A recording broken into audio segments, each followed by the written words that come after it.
Well, hi everyone. We have a real treat for you today. An inside look at all of our greenhouses, our hydroponics. Actually, this is the Horticultural Centre for the Ark and the Creation Museum. It is. So you can see some of the greenhouses behind. You can't see all of them. You can see some of them. We're going to go for a bit of a tour through them. We're going to show you a really unique plant.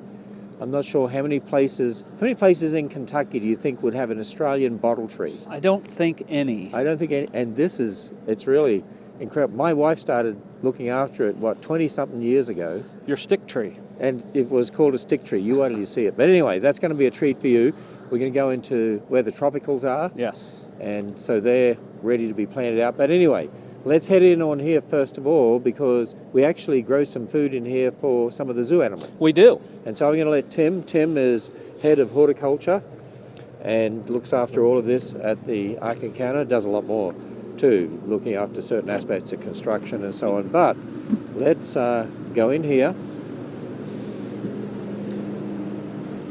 and he can explain to us what's happening in here. Yeah, so this is our Fodder House, and in here we are growing all of our greens for our zoo animals. For right now, we're limiting it to just half of what we usually grow because a lot of the zoo animals are out on pasture since they're not on exhibit. So this is all hydroponic growing. This is barley, and you can see the root mass there. There's no soil whatsoever. So what we start off with is about 6 pounds of barley seed per tray. This is the barley seed in here? This is the barley seed here. This is just probably the first day. It's soaked overnight, and then it starts growing on. So here's some in different stages of growth. We can go from 6 pounds of barley seed to 60 pounds of barley fodder for the animals, and it takes about 6 to 8 days, depending on how warm it is. It actually grows better in the cooler season, but this is right around 7 days. And so the zoo folks will come and they'll take this out. Almost all of the zoo animals eat this, and they're taking about 3 trays a day.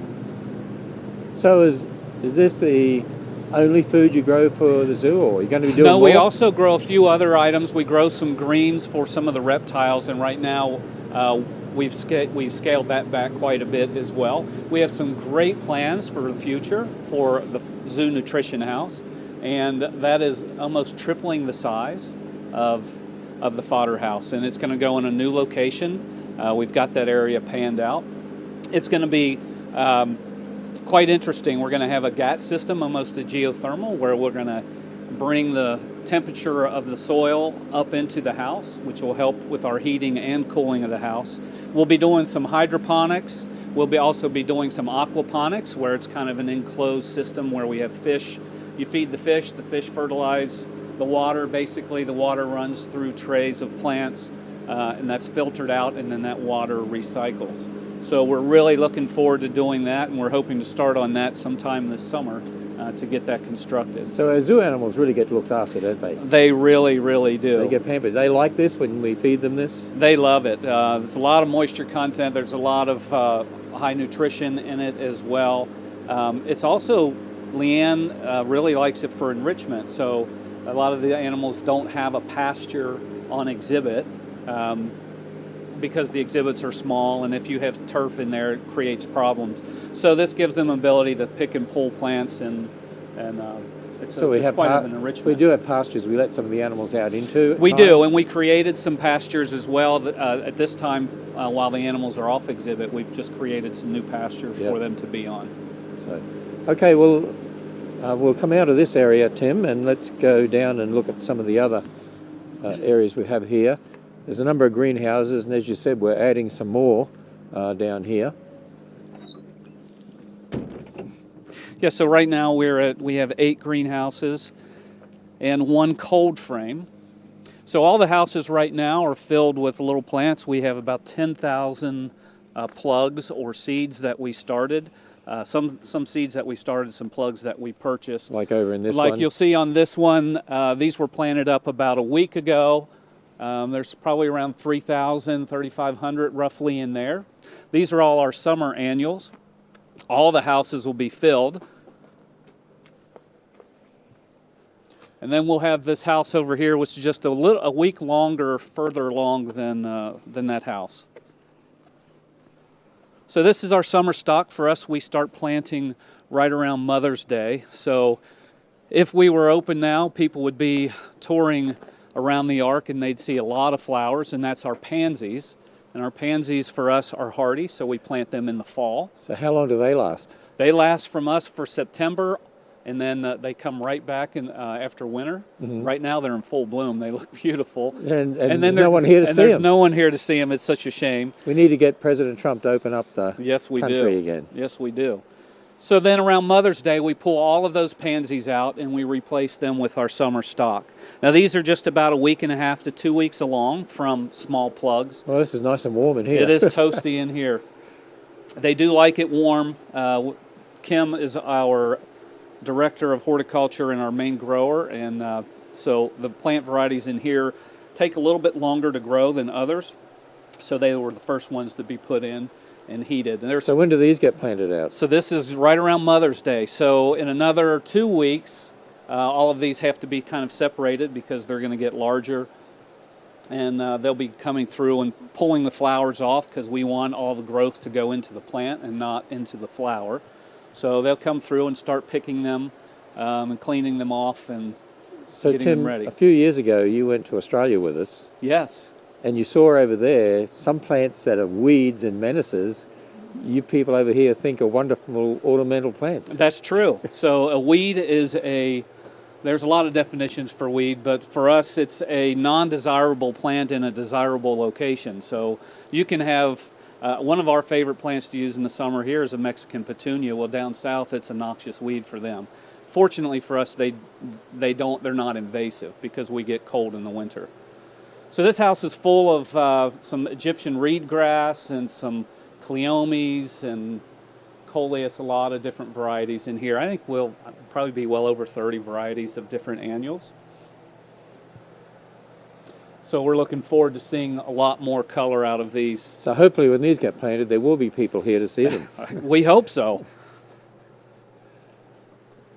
So we'll go down. Yeah, we're going to head down the hill to the two larger houses. We have a cold frame as well as two large houses. Now the new greenhouse you want to put up to be able to grow more food for the animals and so on, where was that going to go? That one is going down here on the right-hand side of the road. Okay. So we actually have to excavate about 6 to 8 feet down to set our pipes for our geothermal. And this is the best spot to do it since it's already on a slant, and then we'll just start filling it back up. And you were ready to start moving on that, and yeah, and then things got shut down, and yes, and you still need some money for that greenhouse, don't you? We still do, yes. So this house on the left, this is a cold frame or a Quonset hut. So plants in here are hardy plants that don't require any heating to get through the winter. Some of these are propagated plants that we did, a lot of ornamental grasses that we propagate just by division, some hibiscus. And then we have a mass of boxwood and hydrangeas that were actually donated to us by a local nursery. So they just stay in here. You can see the plastic was just cut open a little bit, and the plastic comes off here in just another couple weeks as the weather gets a little warmer. And then we'll head down to Ken's favorite houses. Oh, the tropicals. The tropicals. Yeah. Well, you know what, Ken? Let's go to the rainbow poles over on the left side first. Okay, this is for the rainbow 8. gardens. Just sort of, well, behind the Ark, and between the Ark and part of the zoo, we have the rainbow gardens. And you actually grow in pots a series of plants, red, orange, yellow, green, blue, indigo, violet. That's right. For these flowers that hang down and are the colors of the rainbow. Right. So it turned out really, really neat. Last year we finally had a really good long full growing season for them. And one of the ways we get a head start is we start them off in March, late March. And we just constructed my glasses are all fogged up. Yeah, they'll do that. This will be a very warm house. So you can see on the sidewalls here, this will be phenomenal before we take them out because they're going to be completely full. So these are the baskets, the rainbow baskets. This one in particular is blue. You can see the blue lime grass. This one is orange. It has some calibrachoa and a lot of different things. So we fabricated this system to hold all of these pots, and it's fantastic. Last year we had them all on the ground. It took up the entire greenhouse. So we came up and built this system to hold all of these. So it's going to be phenomenal to see these growing. Again, these were just planted a little over a week ago, so they're just now getting started. And for those who were at the Ark last year, they would have seen these baskets with beautiful plants hanging down. Yes, and the colors. The colors of so the rainbow. they're just coming now. Yeah, so we're just now starting them, and then by the time we take them out to put them in their place, they will be overgrowing over the pots. You won't even be able to see the pots. And then we drop them right into their baskets. It's going to be phenomenal to see this wall in color in just a few weeks. So that's one of the things we do. The baskets that are hanging actually look like hanging baskets, but these are what we call our lollipop trees. So these actually will spill out, and there'll be one big large mound, and they sit on a 4x4 post. And to where they look. And like that's in the rainbow gardens too. That's in the rainbow gardens as well. I know those rainbow gardens. When you get all these plants out there, they're just beautiful. It's quite So colorful. when will you start doing that? We're looking. We usually go sometime around Mother's Day. So Mother's Day is generally our frost-free date, but you just never know. Right. So we look at the week before and the week after, somewhere in that 3-week period of when we're going to put them out. Most of these plants don't like cool weather at all, so if you stick them out too early, it's not that it's going to kill them, but they just kind of get stunted. So and with what you do here and the way you obtain these plants and then get them ready to plant out, it saves the ministry a lot of money, doesn't it? Well, it does, and then we get to pick exactly the varieties that we want, and we're growing them to the size we want, and we're able to, again, propagate some plants that aren't patented. We can propagate those that we're going to use.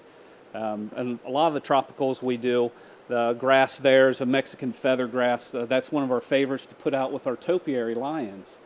So we have all of these topiaries, and they aren't living topiaries, but they're framed, and then we put moss inside of them. And then Buddy Davis is working on some new ones that are just phenomenal. The ones Buddy has done, I'm just excited by it. I'm really excited about getting those in. He's got moose and deer. He's got moose, bear, and kudu.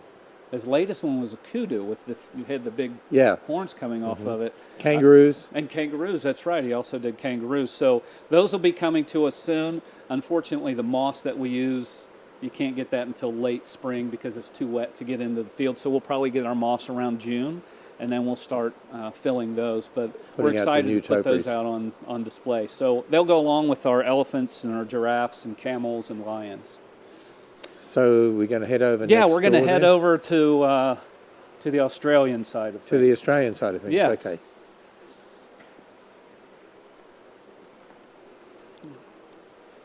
So again, this is the plant I was talking about before that folks down south don't like. This is Mexican petunia. It's a great plant for us. Again, this is one that we keep usually maybe 2 or 3 what we call mother plants, and then down south that's a weed. That's a weed down south for a lot of people.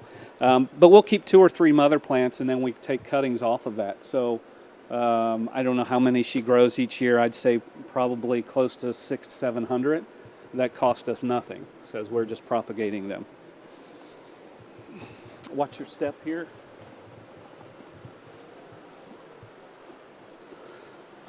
So on the left, this is our tropical side of the house. These are all propagated different types of elephant ears. This is Gigantea. We have some pink china, some coffee cups, bikini teeny. We have a purple gecko there. Pink china, again, is this one. It's a really nice one, and Big Dipper. So all of these are actually hardy for us. We can actually leave these in the ground and just mulch them over. So some of our tropicals we're able to do that with, and we're fortunate to have a hybridizer down in Louisville, Kentucky. This is Brian's Botanicals, and he does an amazing job of growing tropicals and hybridizing them, making them a little bit hardier. So we've pulled a lot of plants from him. So you can just cover them in mulch. Yeah, we just cover them Cut with 'em back, mulch. cut So 'em like back. our bananas at the museum, they Right. get 20 foot tall every year. Yeah. They've been in the ground for 12 years, and they just keep Amazing. coming back. So that's why we can have a rainforest area at the museum. That's exactly right. By utilizing tropicals that are hardy, just by adding a little mulch and cutting them back. But these are great. Most of these will get up to that 6 to 8 foot height every year. Very so are easy some of to these grow. going in the Q-line gardens, or Some of them will go in the Q-line gardens. Some of them will put in with our annual beds because our annual beds are so big. Okay. They just help eat up the space. Most of the Q-line garden is just like the ones at the museum. We've mulched them over. And right? They come back. interesting with that, though, is it's kind of its own microclimate. So in the winter, the Q-line garden gets no sun. So the plants that are in there are 3 weeks later coming than the plants that are in is full that right? sun. So our bananas are already 2 foot high, except in the Q-line they're just barely peeking out. Isn't that interesting? So we do lose some plants in there because that soil stays cold a little bit longer. And then we have a lot of palms in here as well. We have some Majesty palms, some Chinese fantail, some spindle palms, Phoenix palms, and all of these go out either in large pots, like in front of the Answer Center, or they'll go into the landscape beds. So none of these are hardy. We have to bring all those in. And once you get all the plants out, I mean, the place is just beautiful. It really is. Compared to when we first opened, when it was bare rock. Oh, yes. Yeah, that's all we have. So that brings up a really good point as far as what we have to plant in. I always tell people when I'm doing tours out around the gardens that if they look at the bottom of the door where the cross is on the ark, that's where the original grade of ground was. Right. So we cut about 28 feet off of that ridge top. If you remember, Yep. well, I mean, that was just a very small little knoll. Yep. So there is no dirt left. So every time It's we go to rock. plant, it's solid rock. So you have to, dig down, We dig down 3 to 4 feet of solid take rock, out the rock. and we bring in about 5 feet of dirt. So every planting basically is a giant pot because there's no soil whatsoever. Amazing. But the nice thing is we get to put in the soil that we want, And- and plants really grow well. And one of the things we want to do is, as this has become established, we want to be able to do some behind-the-scenes tours of the Horticulture Centre and other places too. Right. Do with the Ark, because it's really quite a sophisticated setup when you look at what we do. It's quite an operation, and Kim and Tina and Joe that are working here right now on all of this, trying to keep it going. We're on bare bones as far as staff goes, they've got a lot to do, and they're That's doing through the whole ministry right now. So we're Absolutely. just ticking along. Yeah. And you want to get that other greenhouse built. We So do, yeah. How much do you need to finish that? It's around $15,000 to finish. So that you've got greenhouse. half the money. We've got half of it. Yeah, we So you paid. need another 15. Yeah. Yeah. If anyone really into plants, actually, you know what? Well, it's There have part been- for the zoo as well. So Yeah. it's because the zoo is expanding. Right. We're also We responsible need extra for plants. the zoo expansion. We need extra plants. for Actually, them. there's been people over the years who they've just loved plants, loves that part of God's creation, and they're the ones that are donated to enable all this to happen. Well, yeah. So if So- you saw the names on the greenhouses, they're all named Sheila, Yeah, 'cause- from a dear friend and supporter of the ministry, Sheila. And when she worked with us at the Creation Museum, remember early on, and she loved to volunteer and help in all the gardens. Then she funded the koi pond. yep. I She remember wanted that. to be a part of that, and she paid for a lot of the equipment that they're still using there. And then sadly she passed, and she did leave funds for growing operations. We always talked about growing plants ourselves, and so she left some funds for that, so we were able to build our shop and 2 houses, and so all our houses are named Sheila. at that Well, I point. tell you what, if you want to donate 15,000 so we can get the rest of the money we need for that next greenhouse, Tim will give you a personal tour of the whole place. I right? absolutely will. It'd be Yeah, fantastic. he promises. He'll give you a personal tour of the whole place, and we'll bring you in free and give you a tour of everything. Yeah, how's that? That's There's great. an offer for people. There you hey, go. now my Now- special tree. Ken's special tree. Well, I should say my wife's special tree, right? Because she looked after it. So look how big that is that is compared to wow. That is Yeah. really. It's starting to now look like an Australian bottle tree. it is. So I mean, if people go on Google and type in, photograph Australian bottle bottle tree. you'll see that they grow very thick trunks and look like an actual bottle, and you can see how this is just starting to shape up. so tell us the story how we come about getting this tree. Well, what happened was somebody somehow obtained somewhere from America. They sent me this stick in the mail. I mean, when I say stick, it wasn't even, the diameter of my finger, right? It was thinner than that. And they said, we're able to get this Australian bottle tree for you because, you know, we know you're Australian. This is something you'd like, and because we grew up with Australian bottle trees. And looked at that stick, and so my wife put it in a pot, and you know, it actually grew some leaves and that. And then she started to look after it, and we had it in a pot at home, and then we would have to put it out every time, you know, spring came along, and it would grow some leaves and things, and then we'd have to bring it back in for the winter. Then it would lose its leaves. We brought it back in the house. Then it would grow leaves again. She looked after that thing for she wanted to throw it out so many times. No, I shouldn't say that. No, but she called it. That's a lot of work. And I said, no, it's a bottle tree. You've got to keep it. It's a bottle tree. And so she potted it and then repotted it and so on. And she called it her stick tree because it just looked like a stick for years. That's all it looked like, a stick. They grew a few leaves.